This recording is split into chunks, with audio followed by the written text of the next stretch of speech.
About 6 months ago, I came on and did a video for you guys about the cost of living to live in Fort Collins, Colorado.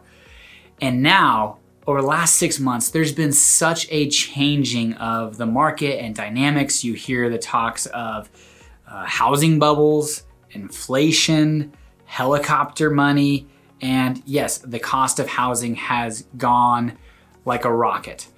If you would have told me when COVID happened in early 2020 that instead of maybe going into another recession, the housing market would get booster rockets strapped onto it and took off to the moon. Well, I felt like it was time, even though it's only been 6 months, to do another cost of living video to live in Fort Collins, Colorado. What's up, everybody? My name is Patrick Soukup with Soukup Real Estate Services here in Fort Collins, Colorado. And if you're new to the channel, please consider subscribing if what you're looking at doing is learning everything there is to know about Fort Collins.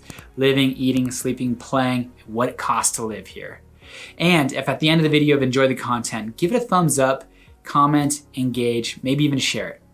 And as much as we like making these real estate videos for YouTube, we like more working with buyers, sellers, and investors for all the real estate needs for everything here in Northern Colorado. So give me a call, text, email, whatever that is, I've got your back. Without any further delay, let's jump into today's video, the cost of living of Fort Collins, Colorado. Enjoy.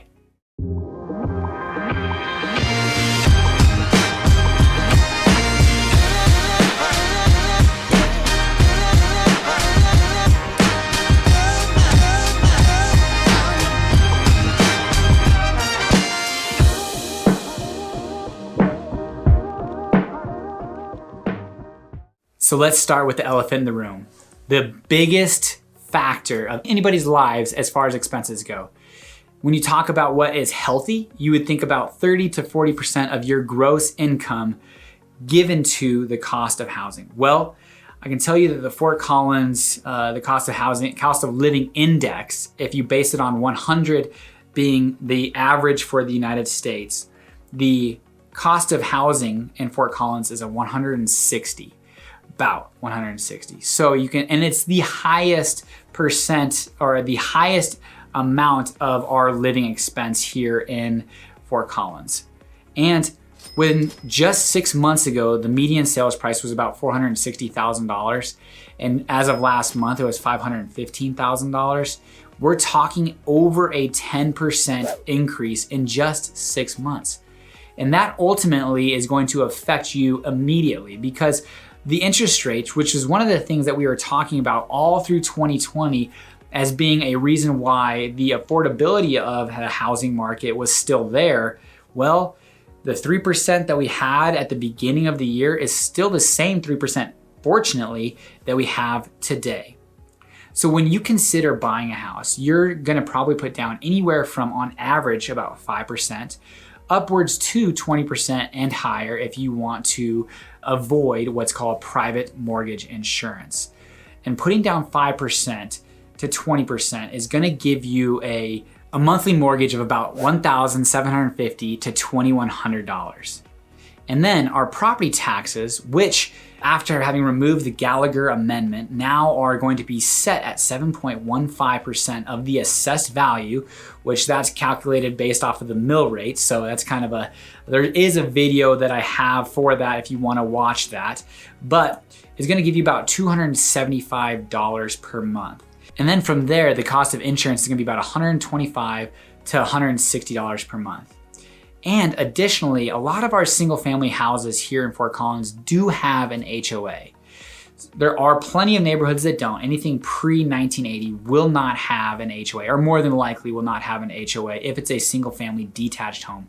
But anything newer in 1990 and newer may very well have an HOA. And that could be anywhere from $50 a month to $100 a month. So still not anything crazy, but does add up into your cost of living. And finally, if you did put down less than 20%, you will have private mortgage insurance. And that could be anywhere really, well, $150 to $200 depending.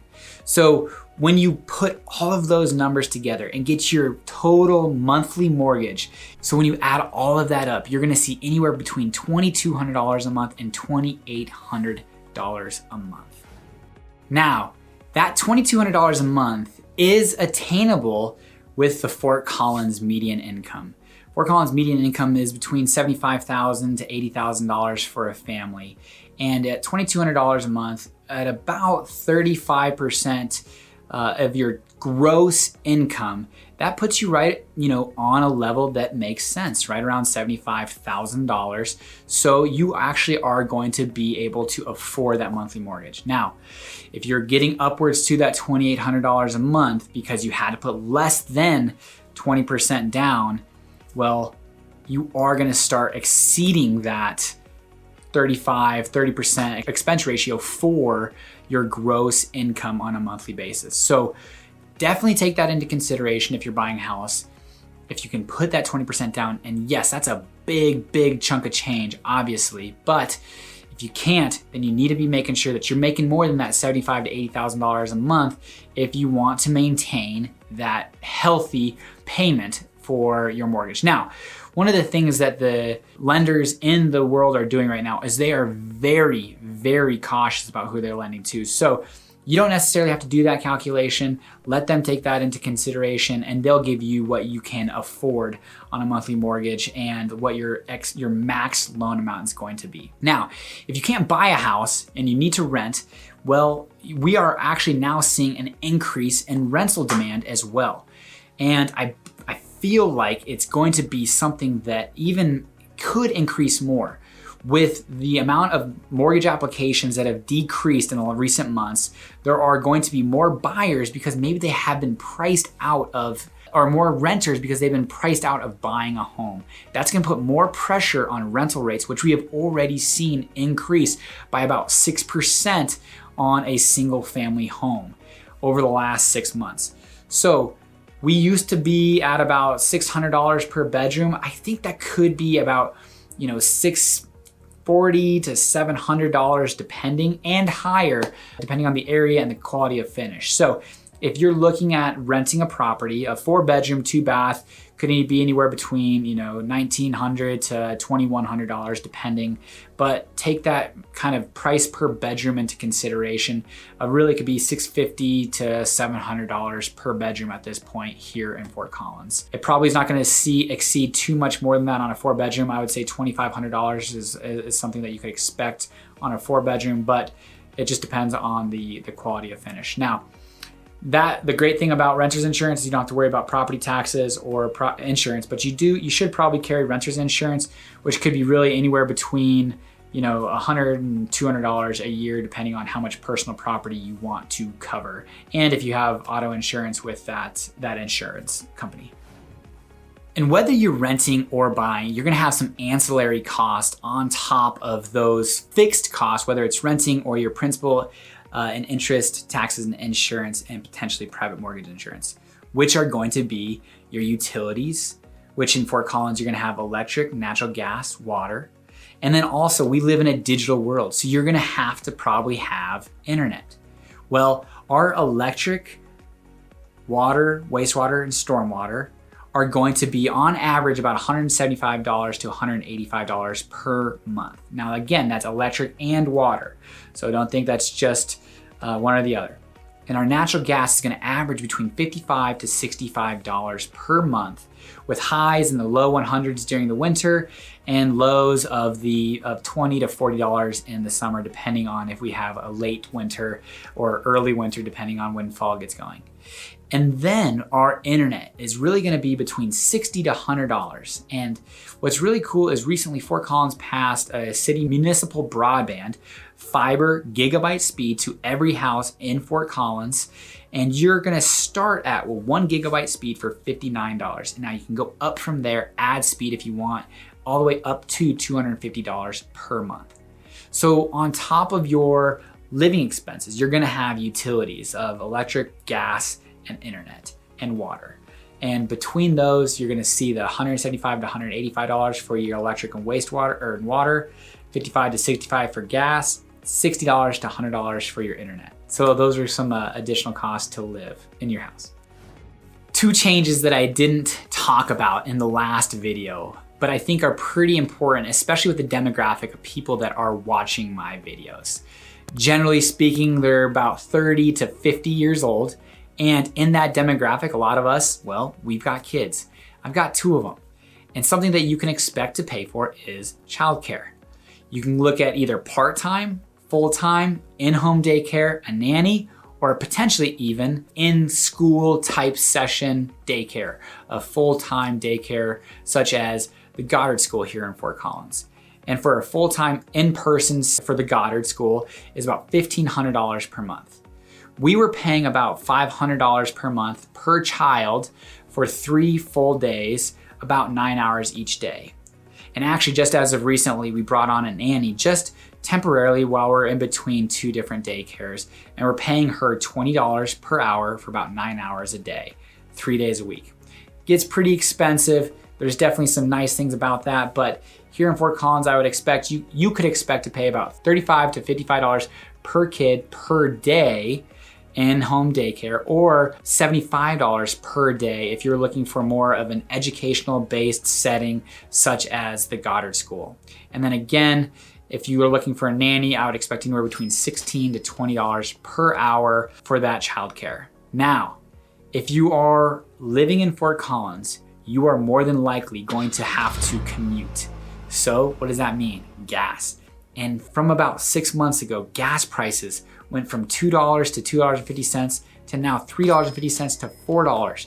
Almost 75% increase in gas prices.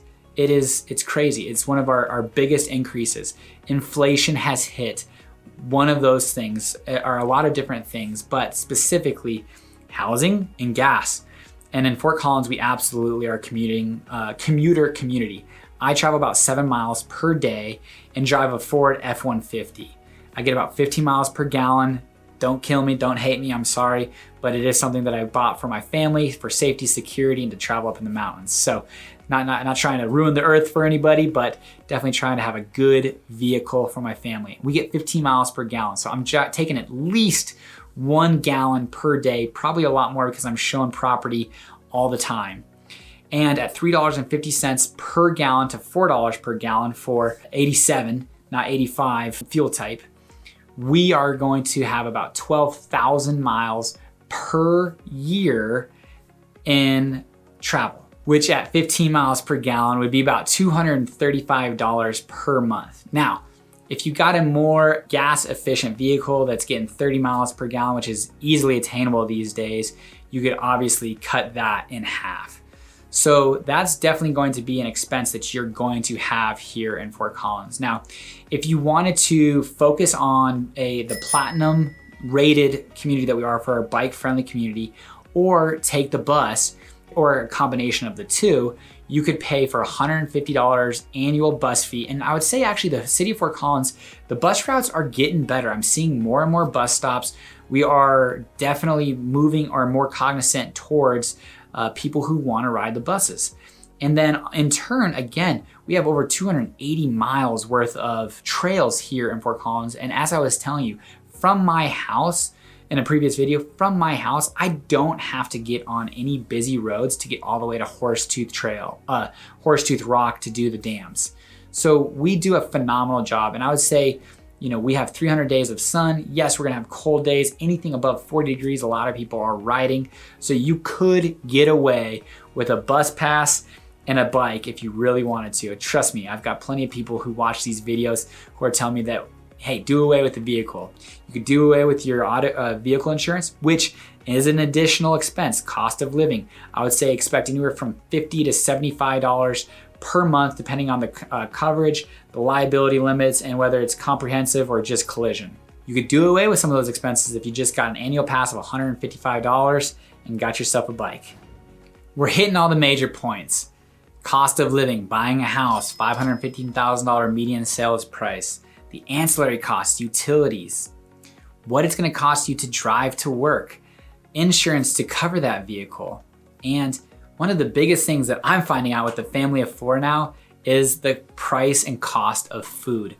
And I would say we don't spend a ton of money, but we do like to go out to eat quite a bit. I'm a big breakfast burrito guy, whether it's Vatos Tacos or Consuelos Burritos. I'm telling you, you're gonna be about $5 for a breakfast burrito here in Fort Collins, and it's worth every penny. I'd probably get one every single morning if I could. From there, if you're looking at going to more of a traditional sit-down breakfast, silver grill for a family of 4, expect to spend anywhere between $40 to $60 depending on what you're getting. Now, lunches. If you're looking at just something quick and easy, you can go to Illegal Pete's, get yourself a burrito, $12 to $14. But if you're looking at going and sitting down at Coopersmith's and having a little bit more of a sit-down, not necessarily getting a beer, but a family of 4, burgers and fries, I would say, again, expect anywhere between $45 to $65, depending. Now, if you're looking at going out with a family of 4 to Auto Pint, get yourself some pizza, I would say 7, and get yourself maybe a couple beers, because they've got phenomenal beers on tap. I would expect anywhere between $70 to $90 for that night out. And then if you really want to take the wife out, just the 2 of you guys, go get a nice steak at Sonny Lubbock's Steakhouse. I would say $125 to $200, depending on your level of wine taste. I'm a box wine kind of person. Honestly, I could do without wine, but there's a lot of people who are wine connoisseurs. What are they called? Sommeliers. They'd probably be spending quite a bit more than the $125. But Sonny Lubbock's, phenomenal steaks, one of the best wine cabinets in Fort Collins. Sorry, I can't think of the name off the top of my head. Now, those are if you're gonna go out to eat. We, on average, spend $1,000 a month on groceries. And what that is comprised of is a wife who loves to eat very healthy. We are big on our produce, so we are getting that fresh fruit all the time. And also we're finding out that having kids, we run through food like crazy. We've got kid that eats like a bird and another kid that eats like a hog. So between the 2 of them, they're averaging out. But on average, we're spending about $1,000 per month on groceries. We love our Costco, King Soopers, and we'll hit up Walmart if we really need to. But other than that, we're a big Costco and King Soopers type family.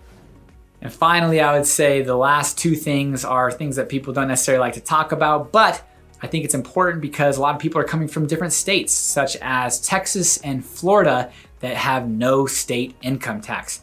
Sure, they might have higher property insurance in Florida or higher property taxes in Texas, but one thing that we do have here in the state of Colorado is a flat state income tax of 4.55%. And then from there, we do have a sales tax of 7.55%. So anything and everything that you're buying is gonna get tacked on an additional 7.55% sales tax. So if you're from Oregon, moving here where there is no sales tax, those are something that you're just going to want to take into consideration, because when you see something that says $15 and you go and you buy a pair of socks that say $15 or a pair of shorts, whatever, and you go up and you put the, you cash out and it says, what would that be? About $15.80, something along those lines. And you're like, what's going on here? Well, we have sales tax. So if you're coming from the Northwest where there might not necessarily be any sales tax, or from the state of Texas or Florida where there's no state income tax, those are definitely 2 things to consider if you're moving to Colorado.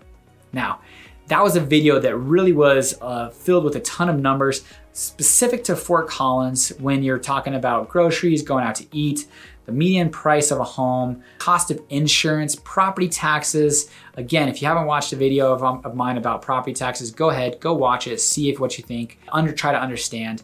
And then bus passes, cost of gas. It's obviously very different from here and in California and in different places. So I think that's important for you to understand. And again, we're a commuting community. 7 miles from me every single day, to work 7 miles and back from work 7 miles. Now, I absolutely can and probably should ride my bike a little bit more. I enjoy the heck out of it. I just show property so often that it's hard for me to ride my bike, but we live in an extremely bike-friendly community. Going out to eat, specifically in those restaurants, what you can expect to pay for the family of 4. And childcare, whether it's in-home, daycare, or a nanny. Those are 3 different options that you have to choose from here in Fort Collins, like anywhere else, but those are some specific numbers. Hopefully these numbers, these ideas have helped you understand what the cost of living would be here in Fort Collins, Colorado, so that you and your family can make a very informed decision if this in fact is a place for you to live. Now, Northern Colorado, Fort Collins is probably the more pricey area in Weld and Larimer County. But if these numbers are at least close to, and you guys want to get out here, explore the outdoors and see the different lifestyles, let's talk about Windsor, Loveland, Wellington, maybe a little bit more affordable areas. Talk to me, we can figure that out. If you guys have any questions or want to talk any further, always feel free to reach out, give me a comment below, or send me a text, call, email, whatever that is. I've got your back if you're considering moving to here in Northern Colorado. Until next time, guys, enjoy, take care.